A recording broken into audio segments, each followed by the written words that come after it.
Olá, classe!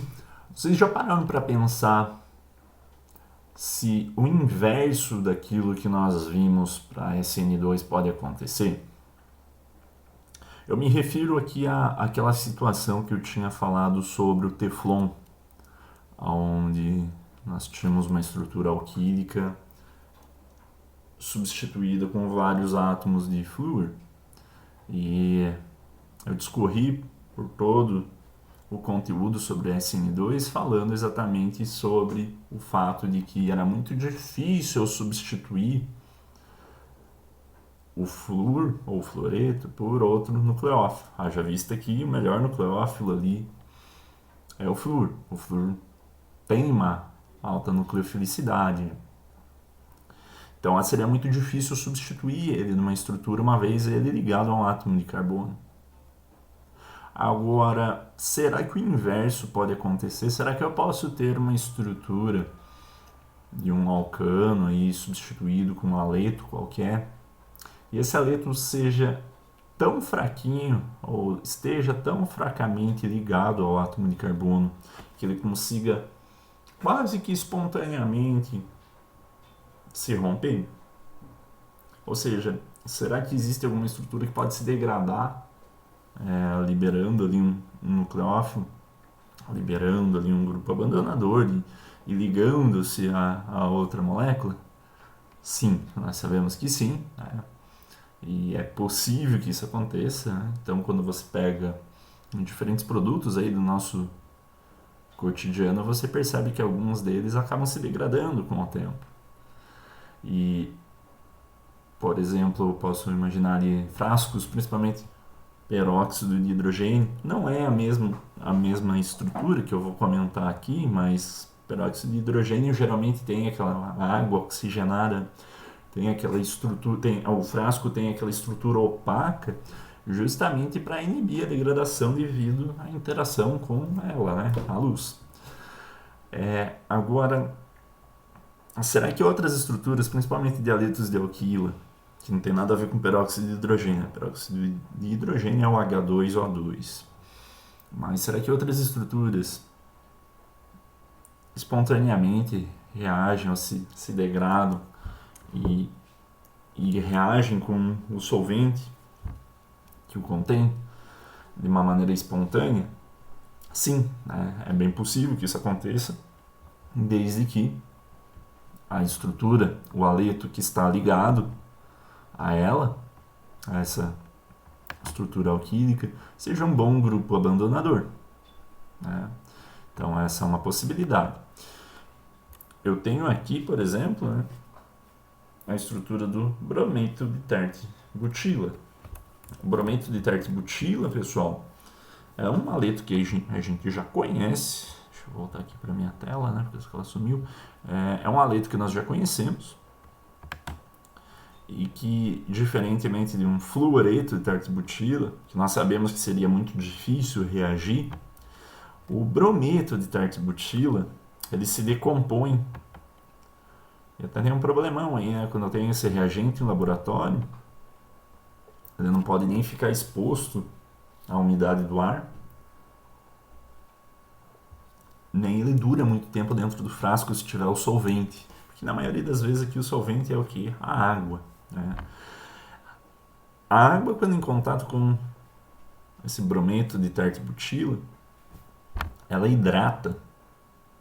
E aqui, ó, reação de hidratação. Lembram lá que nós comentamos, que nós já vimos isso lá quando estávamos falando sobre os alcenos, quando estávamos estudando sobre os alcenos, nós acabamos vendo aquelas reações de hidratação dos alcenos, que geralmente precisava ser catalisada por um meio ácido e que provinha ali fazer com que o sistema evoluísse para uma situação onde eu tivesse um álcool.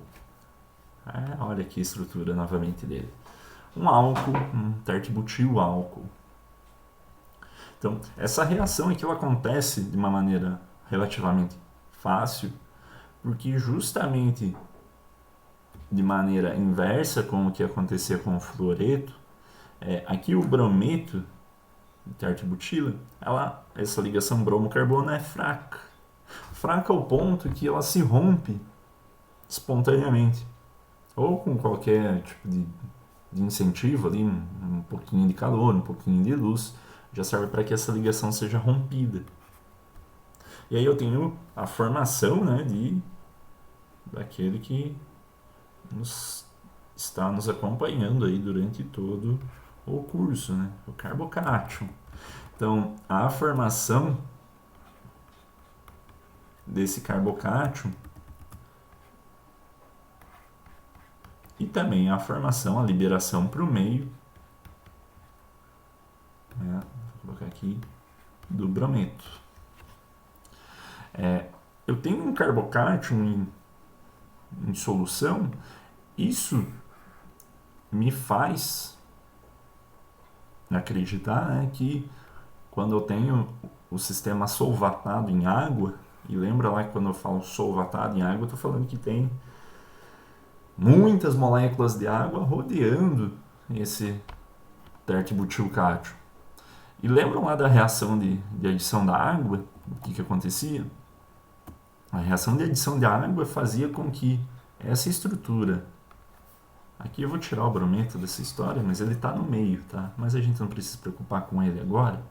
Ele fazia, a ideia é que quando eu tenho água no meio, e aqui eu só estou colocando uma molécula de água, porque você já entendeu, né, que pode existir ali uma grande proporção, eu tenho a água atuando como nucleófilo. Né? Então, a água, com seus pares de elétrons, vai se aproximar do carbocátio. E aí, esse resultante aqui, né, vai fazer com que eu tenha isso daqui. Né? Uma estrutura que tem a água ligada aqui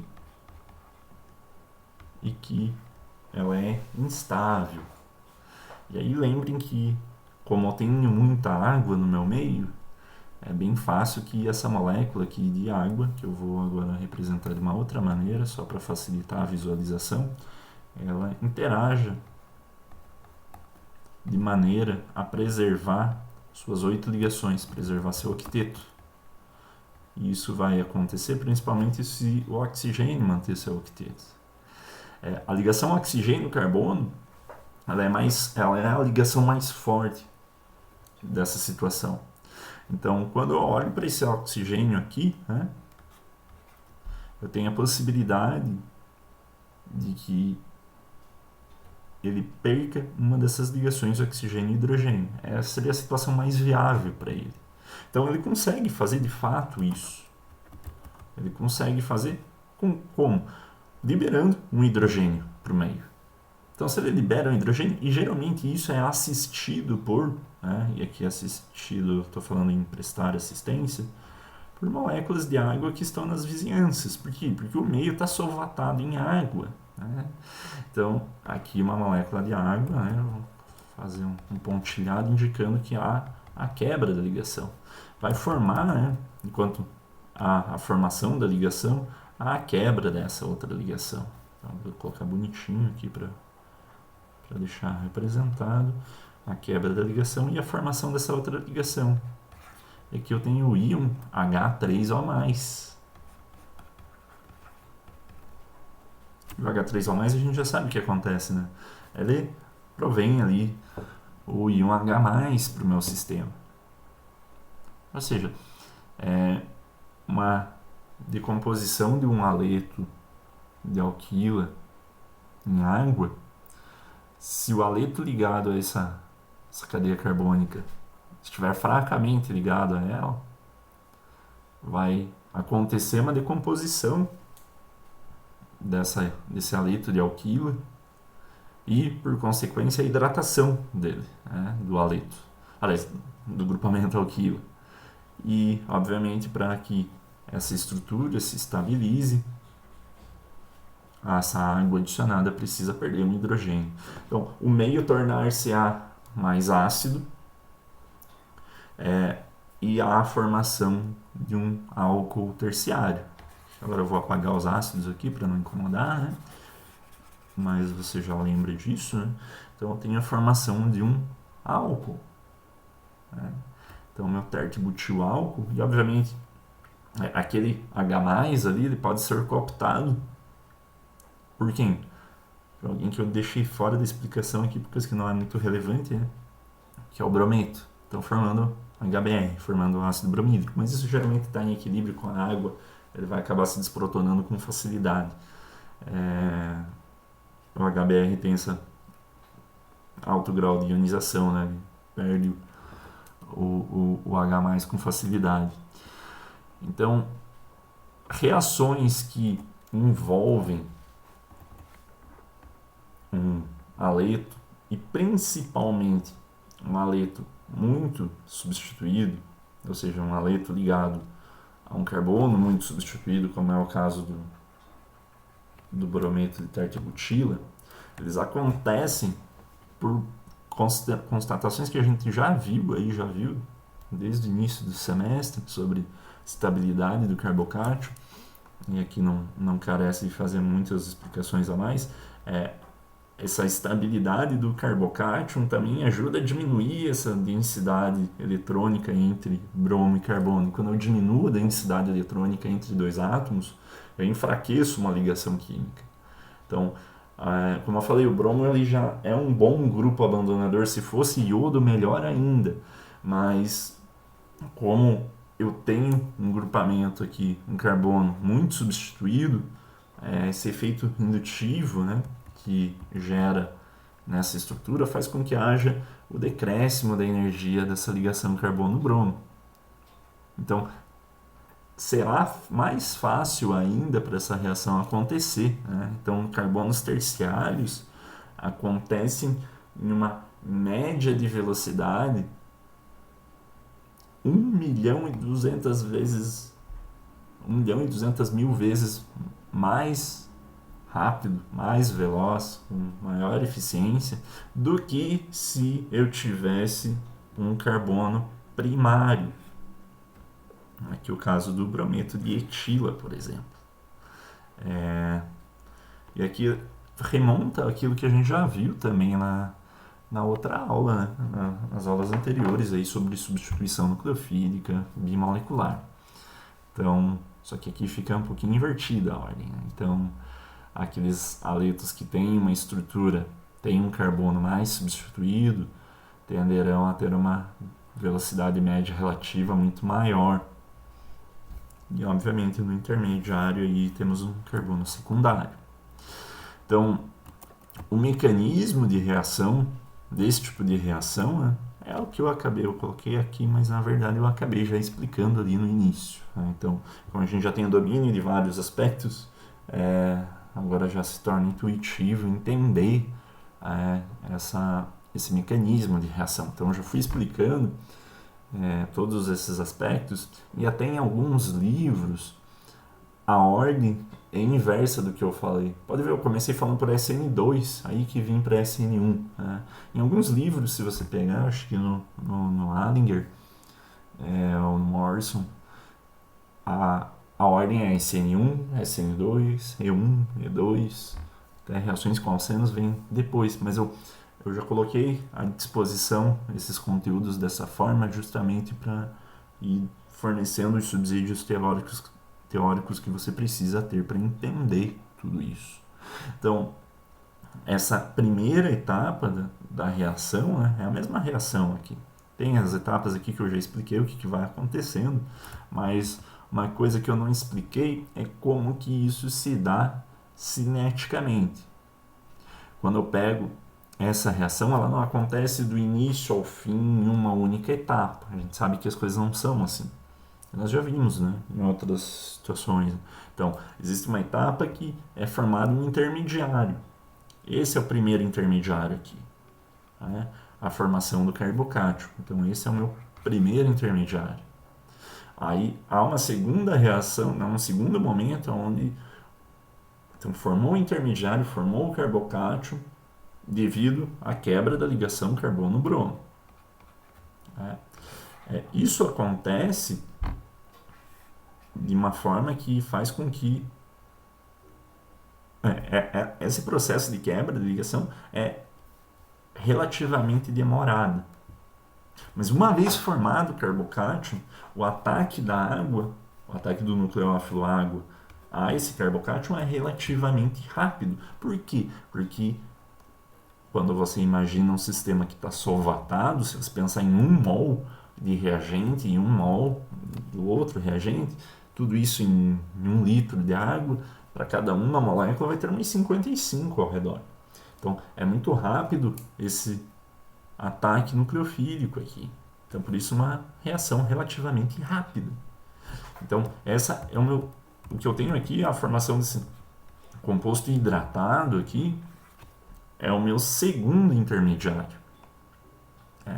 Só que esse segundo intermediário, ele não está de uma maneira estável ainda.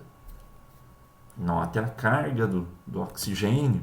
Notem que o oxigênio está fazendo 3 ligações. Uma grave violação aí de um modelo que nós temos aí, da regra do octeto. Né?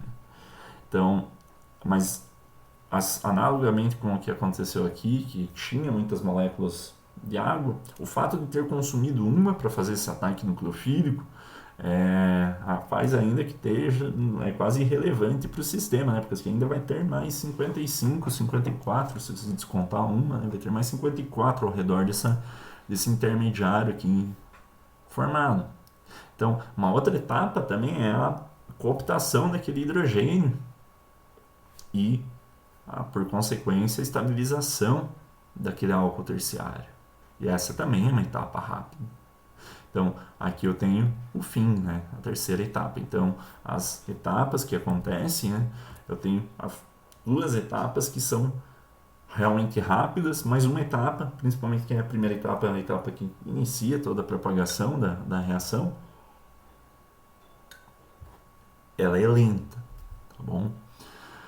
Se eu olhar o gráfico, lembra que a gente já viu um gráfico parecido com esse, né?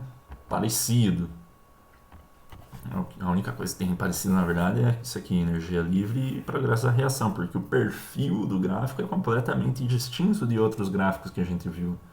Lembra lá na SN2, que era uma etapa unimolecular, aliás, que era uma etapa que tinha uma etapa só, ela era bimolecular, precisava das 2 espécies, mas ela acontecia em um único passo. Aqui eu tenho a dependência da velocidade da reação, ela sempre depende do quê? A velocidade da reação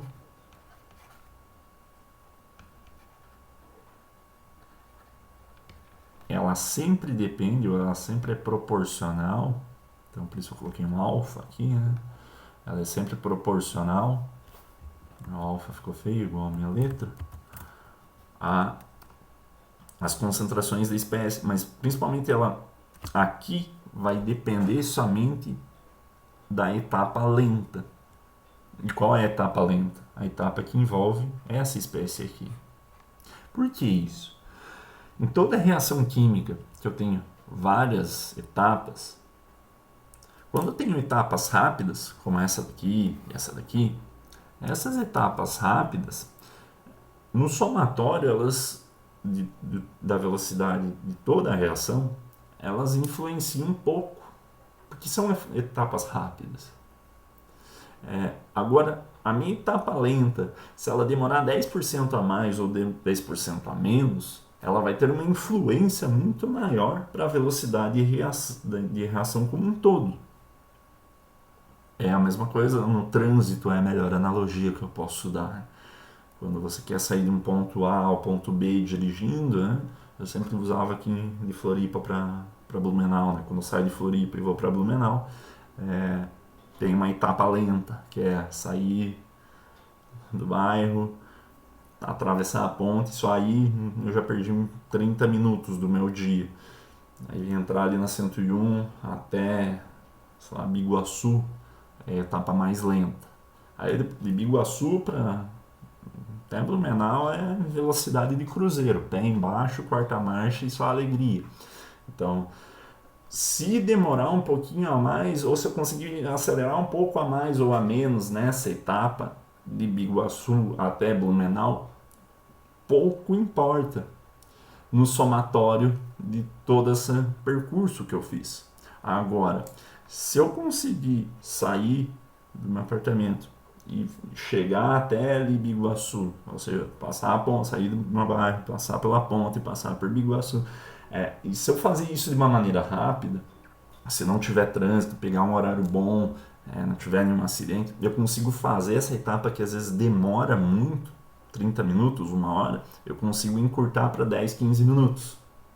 E aí isso lá na frente, as etapas rápidas eu vou continuar constante. Então a etapa rápida, às vezes eu nem consigo, meu carro nem é tão potente assim, eu nem consigo ir tão mais rápido, né? Então a etapa rápida ela já é rápida, ela contabiliza pouco. Agora, se eu ganhar tempo nessa etapa demorada, eu consigo fazer com que eu chegue mais rápido ao meu destino. Blumenau, né? Adoro. Agora, aqui vai ser a mesma coisa. A etapa lenta é a etapa determinante da reação. E a etapa determinante da reação depende da concentração do haleto de alquila.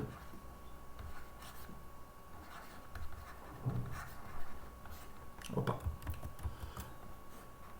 As outras etapas é somente o ataque nucleofílico e a estabilização da hidratação ali, advinda da água. Então, isso influencia pouco, são etapas rápidas. Então, a velocidade dessa reação, por isso que até acho que eu nem comentei, né, no início aqui da aula, o tema da aula. O tema da aula é reações de substituição nucleofílica unimolecular.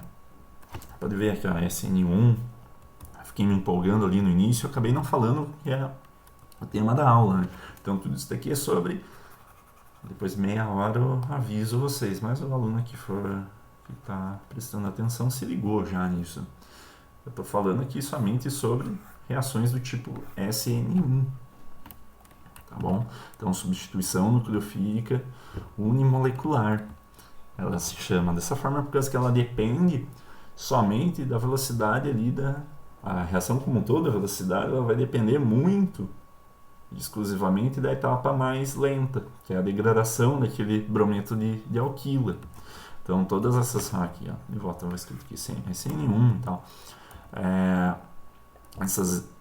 essa reação como um todo, ela diferentemente da reação SN2, que dependia tanto da concentração do nucleófilo quanto da concentração do substrato, aqui ela só vai depender da concentração do substrato. O nucleófilo, aqui nessa situação, o meu nucleófilo era a água que era o solvente.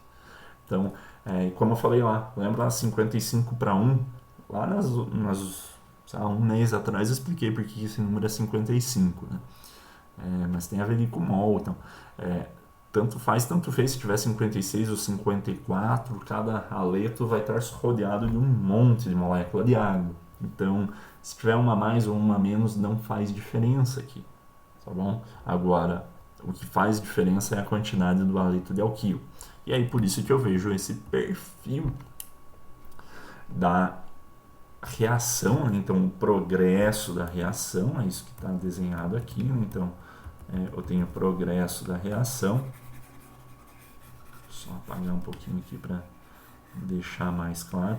A minha ordenada é o progresso da reação e a abscissa é a energia livre.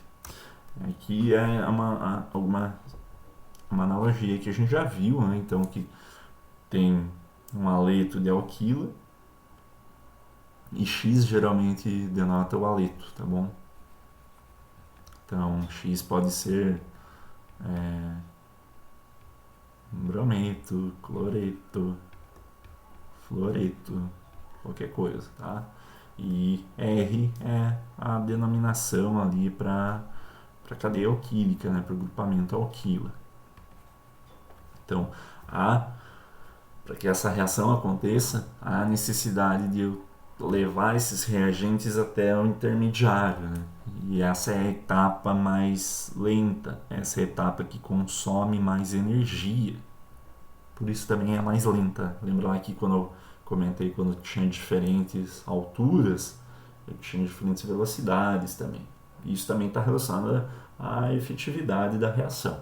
Então, até chegar aqui no intermediário que vai ser o ponto alto aí de energia da estrutura, eu tenho um consumo de energia grande, né? E aí, a partir disso, é desse ladeira abaixo. Então, fica mais simples da reação, mas é mais fácil que a reação ocorra nas etapas subsequentes. Né? Ela vai, a todas as próximas etapas, que vem já depois da formação do intermediário do carbocátion, né, que está aqui, ó, então o carbocátion, o ataque nucleofílico, e aí que vai acontecer, e aí o meu composto hidratado vai estar nesse vale desse gráfico, e a estabilização da água perdendo um hidrogênio vai gerar mais uma estabilização, né, porque está situado nesse outro vale aqui. Todo esse somatório de etapas vai fazer com que o meu produto final tenha uma energia menor do que o ponto inicial. Em todos esses rabiscos aqui, você consegue perceber que houve, então, um ganho de energia para o universo como um todo. Né? Então, isso indica que a reação é espontânea, que ela vai acontecer com uma certa facilidade, tá bom? Só que, apesar dela ser espontânea, todos esses vales aqui indicam que há etapas para ser vencido. Antes, no gráfico, nas outras situações, quando nós vimos, aqui vamos colocar um sistema de coordenadas, quando eu tinha aquelas reações do tipo SN2, eu tinha algo diferente, né? Eu tinha aqui a SN2, isso aqui eu posso apagar. Quando eu tinha uma reação do tipo SN2, eu tinha os reagentes aqui, havia até uma energia grande a ser superado, mas depois eu tinha uma estabilização. Então, eu tinha uma única concavidade, né? Eu tinha um processo que só continha um único intermediário. Aqui, notem que eu tenho um intermediário, outro. Então, eu tenho várias etapas acontecendo, e essas etapas, algumas delas demoram mais e outras menos. Então, o grande ponto aqui é a formação desse carbocátion. Tá? Uma vez que há formado esse carbocátion, eu posso ter a hidratação desse carbocátion. Então, todas as reações SN1, eles vão ter uma velocidade que vai depender somente da concentração do carbocátion. Por isso, é SN1, que vai depender é uma etapa unimolecular, depende de uma molécula só, depende só daquele substrato, só daquele aleto de alquila, representado aqui, nessa linha verde aí que eu coloquei, como o brometo de alquila. Quando eu tenho, então, a ruptura dessa ligação, eu formo o carbocátion. Agora a gente vai voltar lá para o conteúdo da P1. Né? Lá na P1, e foi uma pena que durante o decorrer do curso, ou pelo menos não teremos mais tanto tempo para discutir, que agora que a gente vem em regioseletividade e possibilidade de mais de uma configuração, mas a gente já sabe as configurações, o R, o S, lembra lá, o rectus e sinistros, né? Quando tem a formação de um carbocátion, esse carbocátion ele perde essa conformação trigonal que ele tinha, aliás, essa configuração de prisma que o carbono tem, né? E fica numa situação trigonal planar, que está representado aqui, né? Em cor de rosa. Aqui, ó. O carbocátion fica melhor eu mostrando do que pedindo para você imaginar, né? Aqui eu coloquei um carbono, olha para esse carbono aqui do centro. Opa, não era para fazer isso aqui. Esse é onde tem uma esfera azul, percebe ele? Eu estava ali falando, o carbono que tem está fazendo 4 ligações, ele tem essa conformação que forma um prisma, né, trigonal planar, trigonal na forma de um prisma. Eu posso imaginar uma pirâmide de base triangular, ou seja, onde eu penso nesses vértices aqui, nessas ligações carbono-carbono sendo os vértices dessa pirâmide que teria uma base triangular. Quando eu olho um átomo de... Quando eu olho a estrutura do carbono presente no metano, por exemplo, fica até mais fácil de perceber isso, né? Vou colocar aqui, ó. Eu tenho essa situação aqui melhor, onde eu posso girar a estrutura e eu tenho sempre a formação, eu tenho essa conformação de base triangular. Agora, então aqui, se eu pegar um desses ligantes e arrancar ele e otimizar a estrutura, eu vou ter, eu já preparei aqui, né? Eu tenho essa situação, ó. Aquele carbono do centro, que antes tinha aquela conformação, onde os ligantes estavam formando os vértices dessa pirâmide de base triangular, agora elas estão todos praticamente no mesmo plano. Perceberam isso? Então isso aqui seria o carbocátion da tert-butila. Então quando tem a formação desse tipo de carbocátion, notem a simetria dessa coisa. Aqui que isso nos quer dizer, ó, esse em azul aqui pronto, essa esfera em azul aqui é o meu carbocátion. Nessa região eu tenho o ataque do nucleófilo. De que forma isso pode acontecer? Muito simples, né? O carbocátion pode vir ou por cima ou por baixo. Olha, o nucleófilo, né?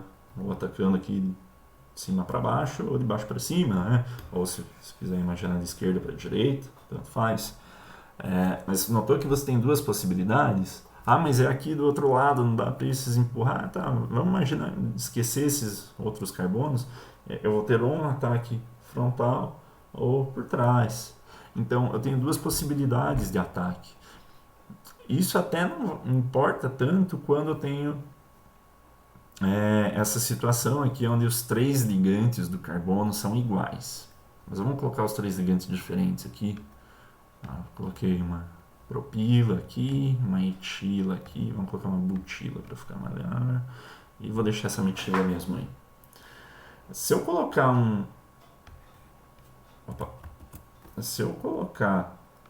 se eu proporcionar o ataque do nucleófilo nessa estrutura, vamos colocar aqui qual que é nucleófilo, né? Então, para ficar ainda no mesmo, vamos colocar vamos imaginar que reagiu ali com uma água, a água hidratou a estrutura, depois da hidratação eu tenho a formação dessa ligação aqui, e aí a estrutura relaxou e perdeu ali um hidrogênio para o meio, e eu tenho uma hidroxila somente ligada à estrutura. E agora eu vou otimizar tudo isso. Tá. Agora eu tenho um carbono aqui que está ligado à hidroxila, que surgiu lá do ataque do nucleófilo da água. E aqui tem uma propila ali para um canto, uma butila aqui para o canto e para baixo uma metila. O que esse carbono é? Ele é um carbono que está fazendo 4 ligações, onde os 4 grupamentos são diferentes entre si. E daí, né? O que isso tem a ver? Isso tem a ver que eu posso ter 2 possibilidades de carbono, né? Esse daqui, olha, as 2 possibilidades de composto. O R e o S. Ela tem um centro estereogênico. Se eu tenho um centro estereogênico, eu tenho 2 possibilidades. Se eu tivesse mais de um centro estereogênico, eu teria 2 na N possibilidades. Então, o ataque nucleofílico, aquele carbocátion, pode acontecer de 2 formas. Vamos voltar aqui, ó. Tá, antes vamos foi uma água que atacou da esquerda para a direita. Então, qual que seria o nome desse composto? Tenho que manter o grupamento de menor prioridade lá para trás, né? Regra de Kern, Ingold e Perelog. E aí eu teria esse grupamento dessa forma aqui. Deixa eu diminuir um pouquinho o zoom. E aí eu tenho uma olhando aqui, eu tenho uma hidroxila, que é o oxigênio, que tem a maior prioridade, porque o oxigênio tem o maior número atômico. Aqui o carbono e carbono. Mas esse carbono dessa butila aqui à esquerda tem maior prioridade, aliás, agora a minha direita tem maior prioridade do que esse à esquerda. Por quê? Porque esse grupamento aqui da direita tem aí ligado outro carbono, outro carbono, outro carbono. Aqui à esquerda só tem 2 outros carbonos. Então, se eu for alongando essa missa, aí eu vou perceber que esse grupamento aqui, à direita, tem maior prioridade. Então, ó, a ordem das prioridades está hidroxila aqui, butila à direita e propila à esquerda. Então, ó, de baixo, fazendo um ciclo anti-horário. Perfeito? Anti-horário. Então, eu tenho o S, o composto S dessa estrutura alquílica aí que você pode nomear. Então aqui eu tenho o composto S que surgiu da onde? Surgiu do fato que eu promovi o ataque nucleofílico aqui, né? A hidroxila vindo da esquerda para a direita. Se acontecer o inverso, o que eu tenho? Então, muito fácil, eu apaguei aqui, voltei um passo, e eu vou fazer essa mesma hidroxila agora sendo adicionado aqui, ó. E eu vou otimizar essa estrutura. E agora eu girei aqui, vou usar pela mesma regrinha do Kern, Ingold e Prelog. Eu deixo esse composto dessa forma, né? Então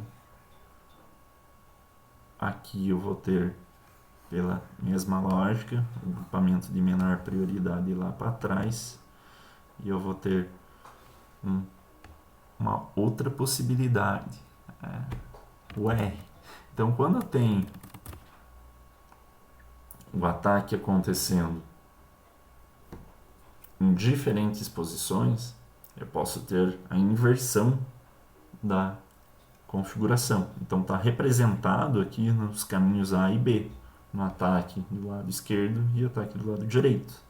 Então, isso possibilita que eu tenha uma inversão do centro estereogênico. Então, eu tenho a possibilidade do S e do R. Então, fazendo a configuração ali, eu teria o R na outra situação lá. Então, aqui eu tenho o caminho da esquerda para a direita e da direita para a esquerda. Um deles eu ia ter o composto S, como eu fiz ali no exemplo, e outro ali, obviamente, ia dar o composto R, fazendo ali a mesma configuração e tal, ia perceber que está tudo arranjado no sentido horário. Né? Então, note que quando eu tenho um composto que sofre uma SN1, uma substituição nucleofílica unimolecular, eu tenho a possibilidade da inversão do carbono, do centro estereogênico. Eu tenho a possibilidade de uma formação de enantiômeros aí, ou seja, do composto R e do composto S. Lembra lá quando eu mostrei a situação da talidomida? A talidomida era um medicamento que era uma mistura racêmica, ali tinha os 2 enantiômeros, né? Então, racemato é quando tem a mistura dos dois ali no comprimido que a pessoa toma. Então, aquele composto, se não me engano, sofre uma SN1, e aí eu tenho a formação, como eu tenho uma SN1, a formação do carbocátio, no centro estereogênico, eu tenho um ataque em ambas as vias. E isso possibilita que eu tenha o R e o S. E na época os caras não sabiam que podia ter essa possibilidade da formação do R e do S. Então, se eles não sabiam, eles mandaram aquilo para o comprimido e as pessoas tomaram aquilo, principalmente mulheres grávidas, porque era para isso que se destinava o medicamento, e aí houve, quando era o composto R, estava tudo certo, realmente desenvolvia a atividade biológica que eles estavam propondo aquele medicamento, mas o S tinha um efeito adverso grave, que era a malformação fetal. Então, aqui está a situação do porquê que acontecia a formação do R e do S. Não era mais simples não sintetizar os dois, é que os caras, primeiro, não sabiam que isso acontecia, e segundo, que eles não tinham controle. Existem vertentes na área da química sintética, do pessoal aí que faz mestrado, doutorado, na síntese de compostos que tenha somente uma das possibilidades. E aí é uma síntese onde você consegue fazer com que você iniba a formação de um dos compostos, justamente na ideia de poder otimizar algum processo industrial de fármaco, por exemplo, é muito utilizado isso. E aí é mais fácil do que ter que purificar. Depois que você tem a mistura racêmica, é muito difícil de você separar um do outro. Isso encarece também muito, então não é muito interessante você ter essa mistura racêmica, e tanto até que tem vertentes na química experimental, na química sintética, para desenvolver rotas sintéticas que possibilitem somente a formação de um dos compostos. Bem, por hoje, então aqui tem uma representação, né, que é naquela nossa estrutura, né? Então a água hidratando um haleto de alquila, um brometo de alquila, e obviamente para que eu tenha a formação dos enantiômeros, eu preciso ter um centro estereogênico, né? Tem que lembrar disso. Então o R' tem que ser diferente do R, que é diferente aqui do hidrogênio e obviamente do haleto. Então eu preciso ter o centro estereogênico. Notem que a hora que eu desenhei ali, eu fiz ali a butila, a propila, a metila, justamente para diferenciar os ligantes do centro estereogênico. Se dois deles fossem iguais, eu não teria um centro estereogênico. Lembra disso.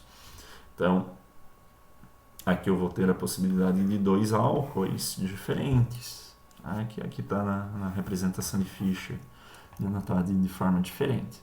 O R e o S. Então, por hora já era essa a ideia que eu queria dar. Em breve eu lanço mais vídeos, tá bom, pessoal? Até mais.